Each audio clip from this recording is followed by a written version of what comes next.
Bonjour, vous vous demandez peut-être comment vous pouvez travailler dans les meilleures conditions. Eh bien, je vais vous proposer mes astuces pour être efficace et finir votre journée en forme. Bienvenue dans la chaîne qui vous aide à être épanoui aussi bien dans votre vie que dans votre lieu de vie.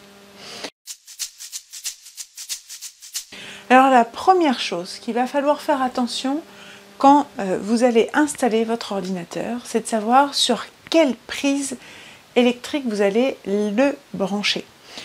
Parce que c'est important de bien faire attention que votre ordinateur soit relié à la terre. Si un ordinateur est mal relié à la terre, il va dégager un champ électrique assez important.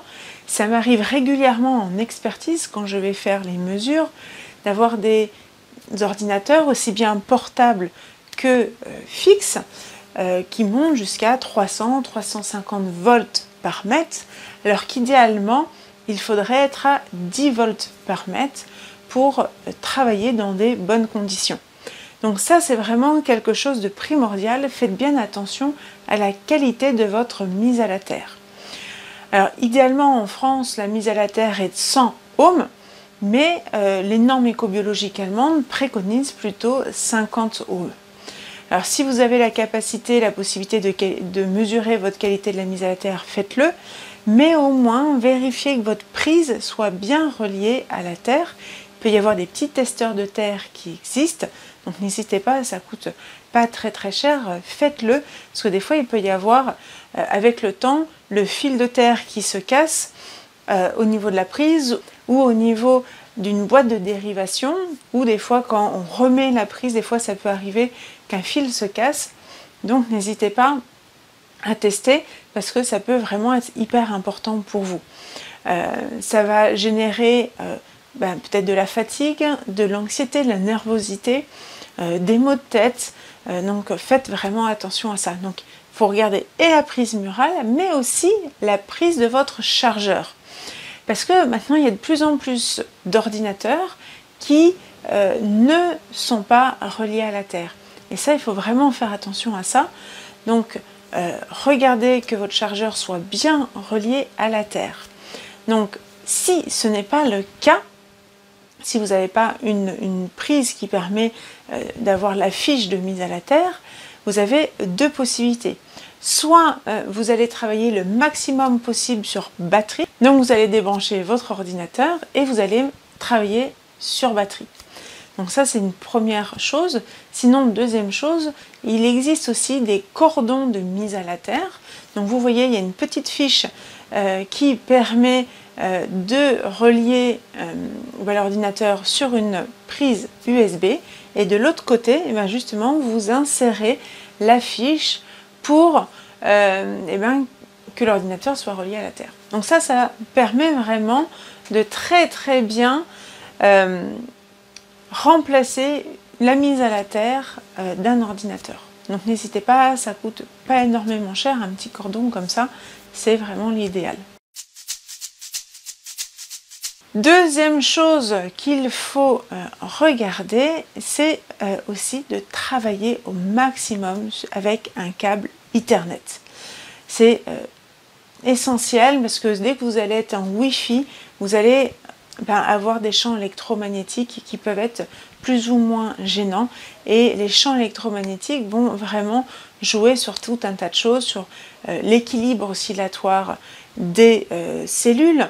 On se rend compte que la fréquence du Wi-Fi est exactement la même que les fours à micro-ondes. Donc le four à micro-ondes, vous vous souvenez, ça chauffe parce qu'il y a une agitation des molécules d'eau. Et donc nous aussi, on est quand même constitué entre 70 et 80% d'eau. Donc on a quand même des molécules d'eau qui sont à l'intérieur de nous. Et donc évitons au maximum d'être exposés à ce Wi-Fi, parce que et d'une, vous avez la box Wi-Fi qui est chez vous, et en plus vous avez le Wi-Fi qui est au niveau de l'ordinateur. Donc là, le Wi-Fi qui est au niveau de l'ordinateur, même si votre box est loin, celui de l'ordinateur est vraiment juste à côté de vous. Donc ça fatigue énormément, ça peut créer des maux de tête aussi. Donc réfléchissez vraiment à tirer un câble Ethernet, couper en même temps du coup la Wi-Fi de la box et de votre ordinateur quand c'est possible, parce que ça va vraiment vous apporter une qualité au niveau de votre travail. Moi je sais que j'ai une cliente, justement pendant le dernier confinement, elle a dit mais finalement quand je vais au travail, j'ai souvent des maux de tête quand je reviens de la maison, je suis fatiguée, etc. Et là que je suis en confinement et que du coup j'ai vraiment mes câbles Ethernet, etc., je n'ai plus autant mal à la tête, je ne suis pas aussi fatiguée à la fin de la journée. Je me rends compte qu'il y a vraiment un impact en fait sur mon bien-être et du coup sur la façon dont je vais finir ma journée. Là, comme elle travaillait chez elle, elle arrivait à être encore suffisamment en forme pour pouvoir faire autre chose, alors que sinon, elle rentrait chez elle et elle était épuisée. Aussi bien pour vous aussi, dans la nuit, si vous n'avez pas la possibilité de pouvoir tout le temps éteindre la box parce que vous avez des tablettes, etc., qui ne peuvent pas forcément se brancher sur câble Ethernet. Et encore, il y a des petits adaptateurs qui permettent de brancher le câble Ethernet grâce à une prise USB. Donc pensez aussi à ça, ça peut être aussi une solution pour vraiment limiter ce Wi-Fi. Et puis vos enfants, si vous avez des enfants, ils sont beaucoup plus sensibles que nous par rapport à ces fréquences, donc faites-y attention et surtout, débranchez le Wi-Fi pendant la nuit. Ça va vraiment vous aider à avoir un sommeil avec une qualité nettement meilleure. Et donc, vous allez pouvoir vous réveiller en étant détendu, en étant vraiment reposé. Et surtout que ça dépend où est finalement votre box. Si elle est pas très loin de votre lit, vous en avez vraiment un champ électromagnétique assez important pendant votre sommeil. Autre chose à regarder, du coup, ça va être si vous avez une imprimante. Les imprimantes, souvent, on s'en rend pas compte, mais elles rayonnent énormément. Et donc, pareil, en fait, elles sont pas du tout reliées à la Terre, celles-ci.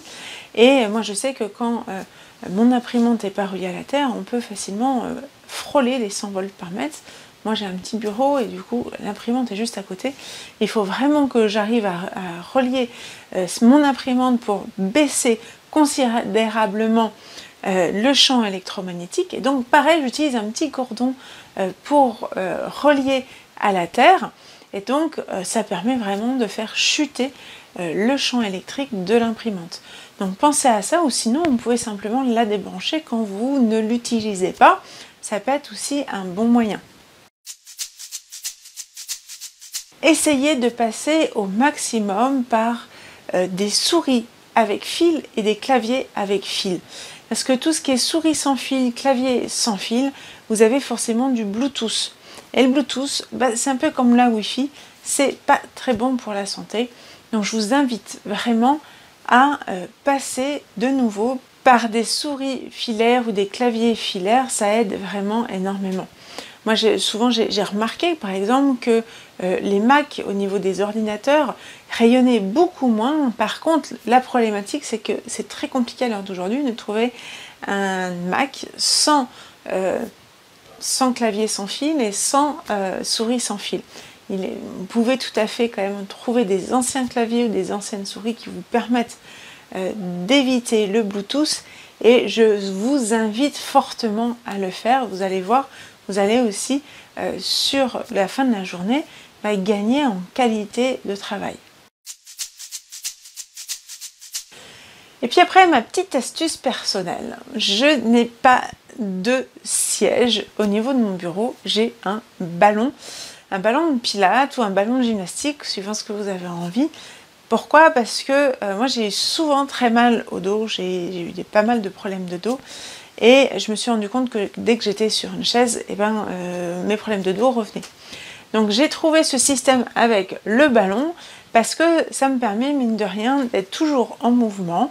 Je suis jamais en position statique, et du coup ça me permet en même temps, mine de rien, de garder de l'équilibre, de faire de l'exercice, même si c'est l'exercice doux, mais ça permet de maintenir notre colonne vertébrale, etc. Donc moi, c'est vraiment ma petite astuce au niveau de mon bureau. Voilà, maintenant, je n'ai plus du tout de chaise au niveau de mon bureau, j'ai juste un ballon. Et ça me permet vraiment de gagner au niveau qualité, au niveau de ma position, parce que c'est vrai que c'est hyper important d'avoir une bonne position pour pouvoir travailler. Voilà, j'espère en tout cas que ça vous a permis de voir un petit peu différemment votre espace de travail. Je vous invite vraiment à essayer, même si au départ vous ne croyez pas en disant oui, bon, c'est quand même avantageux la Wi-Fi, passer par des câbles Ethernet, c'est un peu pénible. Je vous invite vraiment à essayer au moins pendant 3, 4, 5 jours, le temps que le corps s'habitue. Vous allez voir la différence, j'en suis quasiment sûre. J'espère vraiment que ça va vous apporter un mieux-être pour votre travail et n'hésitez pas à aller cliquer là sur la petite cloche pour ne rien louper des prochaines vidéos. Je vous dis à très bientôt.